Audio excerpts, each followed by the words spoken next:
Formula కేసులో yes next gen కంపెనీకి ACB నోటీసులు జారీ చేసింది. గ్రీన్ కో ఎండీ అనిల్ కి కూడా నోటీసులు ఇచ్చింది. ఈ నెల 18న విచారణకు హాజరు కావాలని నోటీసుల్లో పేర్కొంది.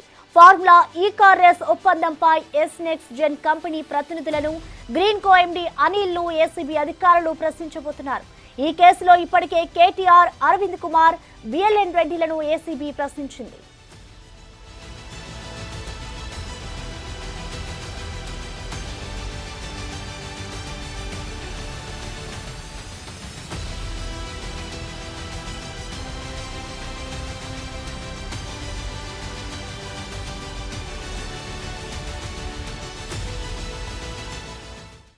ఇక ఈ నోటీసులకి సంబంధించిన మరింత సమాచారాన్ని మా ప్రతినిధి రానా లైవ్ ద్వారా అందిస్తారు. రానా, చెప్పండి, మరి ఇటు అయితే ఆ ఏసీబీ ఇటు నెక్స్ట్ జెన్ కంపెనీకి అలాగే గ్రీన్ కో ఎండీకి నోటీసులు జారీ చేసింది. మరి ఈ నోటీసులకి సంబంధించి వారు ఏమైనా స్పందించారా?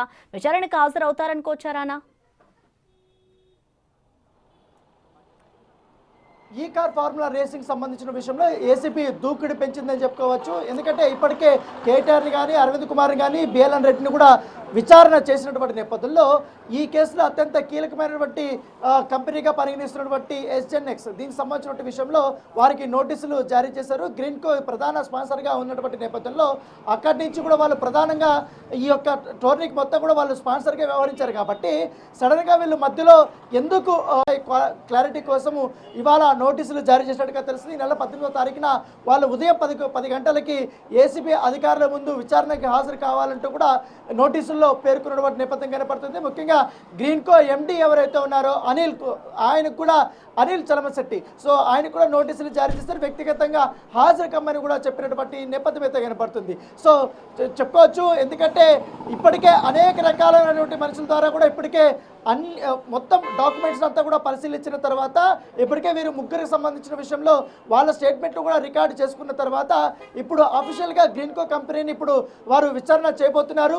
క్లారిటీస్ చాలా వరకు తీసుకోవాల్సినటువంటి అంశం ఉంది. కాబట్టి వాళ్ళు ప్రధాన స్పాన్సర్ ఉన్నప్పుడు వాళ్ళు తప్పుకున్నారు. తర్వాత హెచ్ఎండిఏ వాళ్ళ ప్లేస్లో ఇంకో సీజన్ నిర్వహించడం కోసం డబ్బులు పంపించినటువంటి నేపథ్యంలో దాన్ని మొత్తం ఎందుకు, ఏ నేపథ్యంలో మీరు తప్పుకోవాల్సి వచ్చింది, మీరు పెట్టుబడి ఎంత పెట్టారు, ఎంత నష్టం వచ్చింది, మీరు ఎక్కడెక్కడ నష్టం వచ్చింది అన్న దానిపై కూడా వాళ్ళు ఏసీబీ అధికారులు క్లారిటీ తీసుకోవాలన్న ఉద్దేశంతో ఉన్నట్టుగా మనకు సమాచారం అవుతుంది. ఇప్పటికే ఇటు హిమాయత్నగర్లో ఉన్నటువంటి బ్యాంకర్స్తో కూడా ఏసీబీ అధికారులు మాట్లాడడం జరిగింది. వాళ్ళ నుంచి కూడా స్టేట్మెంట్ కూడా రికార్డు చేసుకున్న నేపథ్యంలో సో వారి ఒక వర్షను, అలాగే బిఎల్ఎన్ కేటీఆర్ వీళ్ళందరితో కూడా ఒక వర్షన్ తీసుకున్న నేపథ్యంలో వీళ్ళ వర్షన్ కూడా తీసుకోవాలి. దాంతోపాటు వీళ్ళని విచారించిన తర్వాత నేడు కానీ రేపు కానీ రెండో దఫా విచారణకు రావాలంటూ కూడా కేటీఆర్కి నోటీసులు జారీ చేసే అవకాశం ఉన్నట్టుగా మనకు సమాచారం అవుతుంది. ఇప్పుడు దాదాపు ఉదయం నుంచి కూడా మనం చూస్తున్నాం కేటీఆర్ ఇక్కడ ఈడీ విచారణ కూడా ఎదుర్కొంటున్నారు. దాదాపు ఆల్మోస్ట్ 4-5 గంటలు కూడా కావస్తుంది. ఉదయం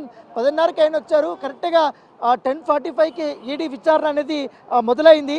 సో అప్పటి నుంచి కూడా ఆయన్ని విచారణ చేస్తున్నారు ఈడీ అధికారులు.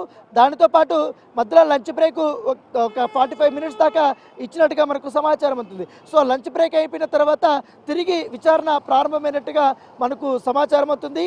దాంతోపాటు చాలా కీలకమైనటువంటి అంశాల మీద ఈడీ అధికారులు దృష్టి పెట్టి క్వశ్చన్ చేసినట్టుగా మనకు సమాచారం అవుతుంది. ఎందుకంటే మొదటగా ఎవరు ఈ రేసింగ్ జరగడానికి ముందుకు వచ్చినటువంటి స్పాన్సర్స్ గురించి అడగబోతున్నట్టుగా మనకు సమాచారం ఉంటుంది. ఎవరు పర్మిషన్ లేకుండా మీరు ఎట్లా మౌఖిక ఆదేశాలు ఇస్తారు, ఎందుకంటే సంబంధం లేనటువంటి హెచ్ఎండి అమౌంట్ ఇప్పుడు వాళ్ళకి పంపించింది. కాబట్టి ముఖ్యంగా ఎక్కడైనా కూడా ఈడీ ఎంటర్ అవ్వాలంటే విదేశీ కంపెనీలకు డబ్బులు చెల్లింపులు ఏ కంపెనీ నుంచి చేసేటప్పుడు 30 లక్షల రూపాయల కంటే ఎక్కువ దాటితే మాత్రం ఖచ్చితంగా ఆర్బీఐ నుంచి పర్మిషన్ తీసుకోవాల్సినటువంటి అవసరం ఉంటుంది. దాంతోపాటు వాటికి ఫైన్ కూడా కట్టాల్సినటువంటి అవసరం ఉంటుంది. కాబట్టి ఎవరి పర్మిషన్ లేకుండా వీరు అంత పెద్ద మొత్తంలో డబ్బులు పంపించారు. కాబట్టి ఖచ్చితంగా మనీ లాండరింగ్ ఫెమా చట్టం ఉల్లంఘించారనేది కూడా వారు భావిస్తున్నారు. కాబట్టి వాటిని బేస్ చేసుకుని క్వశ్చన్ చేసినట్టుగా మనకు సమాచారం ఉంటుంది. మెయిన్ అరవింద్ కుమార్ గతంలో ఇచ్చినటువంటి స్టేట్మెంట్ ఆధారంగానే ఎక్కువగా ఫోకస్ చేసి క్వశ్చన్ చేసినట్టుగా తెలుస్తుంది. దాంతోపాటు ఇటు బిఎల్ఎన్ రెడ్డి కూడా చెప్పారు. కాబట్టి బిఎల్ఎన్ రెడ్డి పాత్ర పేరు గురించి కూడా ఇప్పుడు క్వశ్చన్ చేయబోతున్నట్టుగా మన సమాచారం అవుతుంది. Thank you Rana.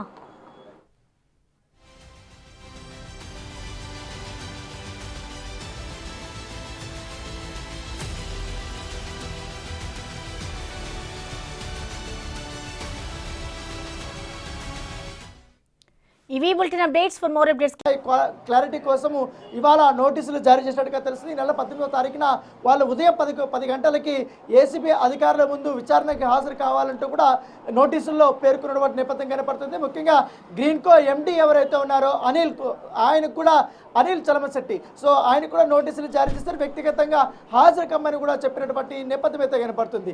సో చెప్పుకోవచ్చు, ఎందుకంటే ఇప్పటికే అనేక రకాలైనటువంటి మనుషుల ద్వారా కూడా ఇప్పటికే మొత్తం డాక్యుమెంట్స్ అంతా కూడా పరిశీలించిన తర్వాత ఇప్పటికే వీరు ముగ్గురికి సంబంధించిన విషయంలో వాళ్ళ స్టేట్మెంట్లు కూడా రికార్డు చేసుకున్న తర్వాత ఇప్పుడు అఫీషియల్గా గ్రీన్కో కంపెనీని ఇప్పుడు వారు విచారణ చేయబోతున్నారు.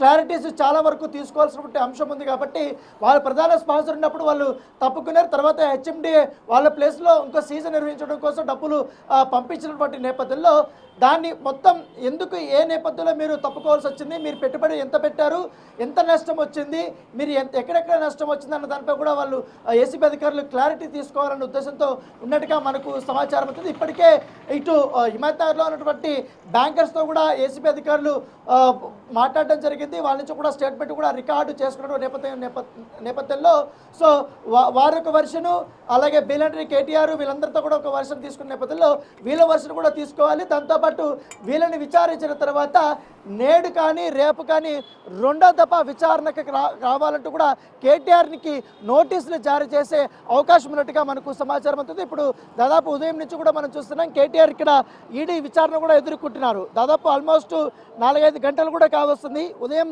10:30కి ఆయన వచ్చారు. కరెక్ట్గా 10:45కి ఈడీ విచారణ అనేది మొదలైంది.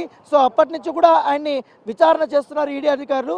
దానితో పాటు మధ్యలో లంచ్ బ్రేక్ ఒక 45 మినిట్స్ దాకా ఇచ్చినట్టుగా మనకు సమాచారం ఉంటుంది. సో లంచ్ బ్రేక్ అయిపోయిన తర్వాత తిరిగి విచారణ ప్రారంభమైనట్టుగా మనకు సమాచారం అవుతుంది.